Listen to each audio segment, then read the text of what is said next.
Como vão todos? Eu espero que bem.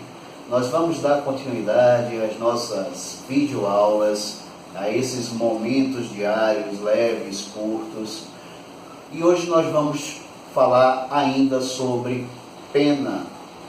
Nós vimos no nosso encontro de ontem que essas se dividem em privativa de liberdade, restritiva de direito e a multa. Privativa de liberdade, reclusão, detenção e prisão simples.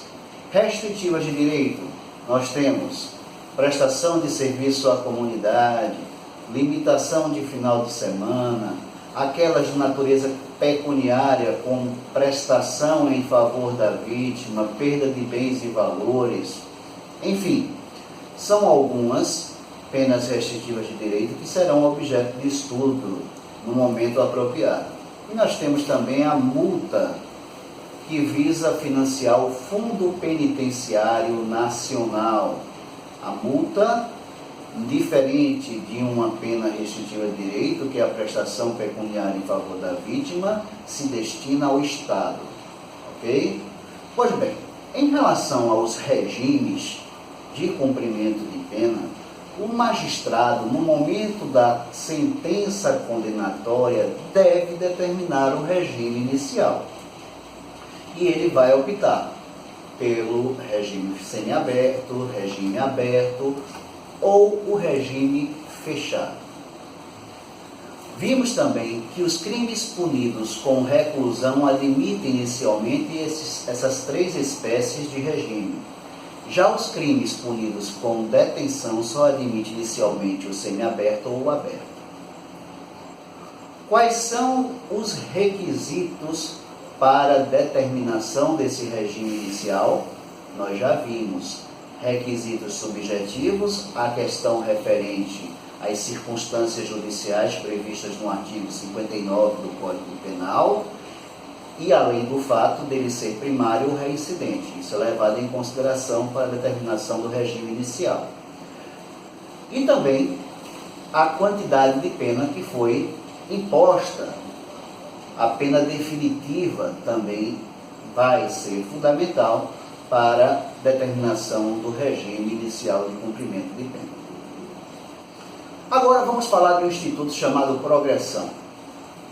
O indivíduo, quando começa a cumprir a pena num determinado regime, não significa que ele vai cumprir toda a pena neste regime. Mesmo porque a progressão da pena visa reinserir aquele indivíduo à sociedade. E para isso é necessário que ele cumpra alguns requisitos, como, por exemplo, bom comportamento, que deverá ser atestado pelo diretor do estabelecimento prisional, e também um quantum que ele deve cumprir no regime anterior. Exemplo, o indivíduo foi condenado a 6 anos num regime semiaberto por um determinado crime punido com reclusão. Ele teria direito à progressão da pena, se tiver bom comportamento, e essa progressão vai ser determinada pelo juiz da vara de execuções penais, depois de cumprir 1/6 da pena. 1/6 de 6, ou seja, depois de cumprir 1 ano, ele já teria direito a progredir do semiaberto para o aberto. Ok? A progressão é vedada neste instituto o salto, ou seja, se ele está no regime fechado, depois de cumprir os requisitos, ele deve passar para o regime semiaberto. Se ele está no regime semiaberto, depois desses requisitos, ele deve passar para o regime aberto. Desde que o Estado tenha estabelecimento adequado para o cumprimento dessas penas em tais regimes, né? Por exemplo, regime semiaberto, colônias agrícolas, colônias industriais, muitos estados não possuem. Casa de albergado, muito menos. Então não seria justo que o condenado, né, o detento, que tenha direito a progredir de regime, fique no estabelecimento previsto para um regime mais severo. Pois bem, mas via de regra não seria possível a progressão por salto. Diferentemente da progressão, nós temos a regressão. É você sair de um regime mais leve para um regime mais severo. E a regressão admite o salto sim. O indivíduo ele pode estar no regime aberto e passar para o regime fechado. Como, por exemplo, se ele vier a sofrer uma nova condenação por um outro delito, haverá uma reunificação das penas, aquilo que ele faltava cumprir, com a nova sanção penal, e o somatório, se for incompatível com o regime atual, ele vai regredir sim. Em relação à progressão nos crimes hediondos. Primeiro, o que é crime hediondo? Crime hediondo são aqueles crimes mais repugnantes, mais vis, e estão tipificados na Lei 8.072 de 1990. Vou dar alguns exemplos. O homicídio simples, quando praticado como atividade típica de grupo de extermínio, o homicídio qualificado, o crime de estupro, o roubo com resultado morte, conhecido popularmente por latrocínio, a extorsão qualificada pela morte, a extorsão mediante sequestro, a lesão corporal gravíssima ou lesão corporal seguida de morte quando praticado contra pessoas das Forças Armadas, policiais civis, policiais militares, policiais federais, policiais rodoviários federais, ferroviários federais, agentes penitenciários, membros da Força Nacional.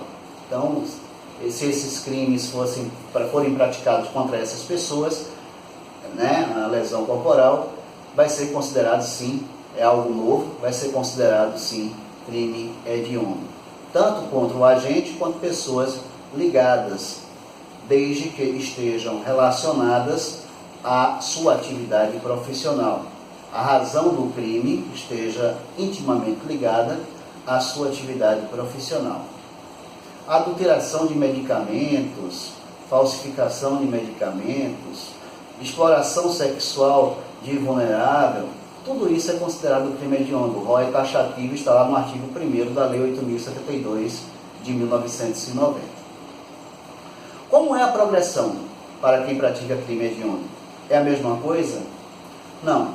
A Lei 8.072, quando entrou em vigor, no seu texto original, dizia que todos aqueles que fossem condenados por crime hediondo deveriam cumprir a pena integralmente em regime fechado.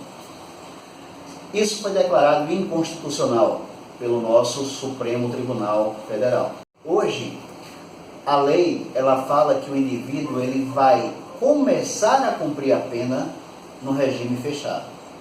Então, aqueles que praticam crimes hediondos começarão a cumprir a pena neste regime mais gravoso, mas admite sim a progressão. Afinal, a pena ela tem que ser individualizada. O indivíduo ele tem que ser reinserido, mesmo aquele que pratica crime hediondo, na sociedade. E aquela vedação não possibilitava os objetivos da pena, a finalidade da pena. Ok, gente? Então, quais são os requisitos para a progressão para quem pratica crime hediondo?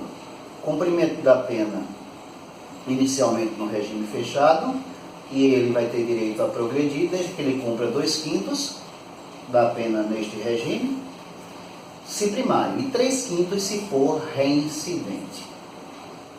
Então ele passaria a partir daí para o regime semiaberto. Ok?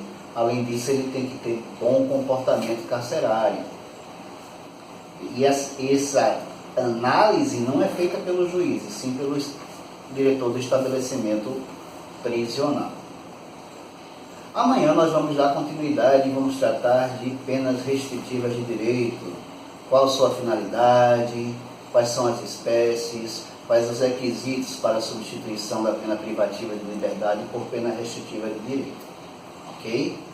Pessoal, agradeço a vocês que se inscreveram em nosso canal, informo que aquele desafio foi ultrapassado. A partir dali nós já tivemos mais de 200 inscritos.